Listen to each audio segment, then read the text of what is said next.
Hello बच्चों, चलिए प्रश्न को पढ़ते हैं। नीचे दिए गए कथनों को पढ़ें तथा सही विकल्प चुनें।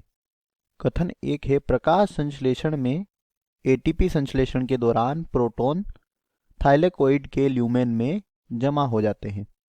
इसके बाद कथन दूसरा है, श्वसन में एटीपी संश्लेषण के दौरान प्रोटॉन माइटोकॉन्ड्रिया के अंतराझिल्ली अवकाश में जमा हो जाते हैं। विकल्प हमें यहाँ पर पहला दिया गया कथन 1 एवं 2 दोनों सही है, कथन 1 गलत तथा कथन 2 सही है। कथन 1 सही तथा कथन 2 गलत हैं और कथन 1 एवं दोनों गलत हैं। तो चलिए बच्चों बात करते हैं इस प्रश्न की मुख्य अवधारणा।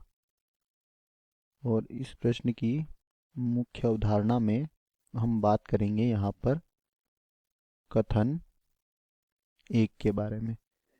तो इसमें दिया गया है कि जब प्रकाश संश्लेषण की क्रिया होती है, क्या होता है, जब प्रकाश संश्लेषण की क्रिया होती है तो इस दौरान प्रकाश अभिक्रिया में क्या होता है, जो प्रकाश ऊर्जा होती है उसे रासायनिक ऊर्जा में परिवर्तित किया जाता है।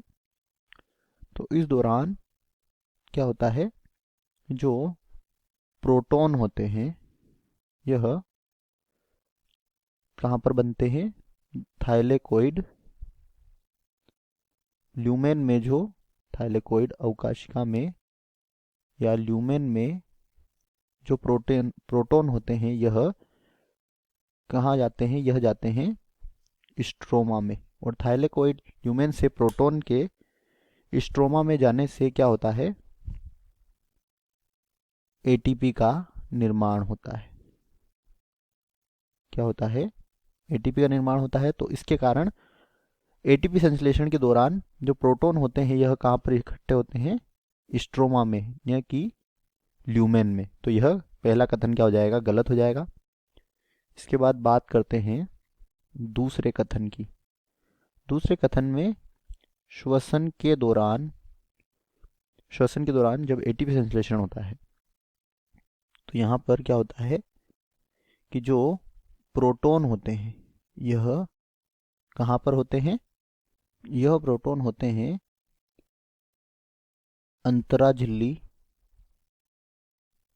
यानी कि बाह्य झिल्ली एवं आंतरिक झिल्ली के बीच अवकाश, जो स्पेस होता है जिसे अवकाश कहते हैं, उसमें क्या होते हैं, प्रोटॉन उपस्थित होते हैं। और अंतराझिल्ली अवकाश से यह प्रोटॉन जब कहाँ पर जाते हैं, मैट्रिक्स में जाते हैं। तो इस दौरान क्या होता है, एटीपी का संश्लेषण होता है, अर्थात प्रोटॉन जो है यह कहाँ पर जमा होने चाहिए, मैट्रिक्स में होने चाहिए। तो यह भी क्या हो जाएगा, यहाँ पर क्या दिया गया है, अंतराझिल्ली अवकाश में जमा हो जाते हैं, यह गलत होगा। तो बच्चों यहाँ पर पहला और दूसरा कथन दोनों ही गलत हैं, जो कि विकल्प डी में दिया गया है। तो हमारे प्रश्न का सही उत्तर होगा विकल्प डी। आशा करते हैं यह उत्तर आपको समझ आया होगा। धन्यवाद।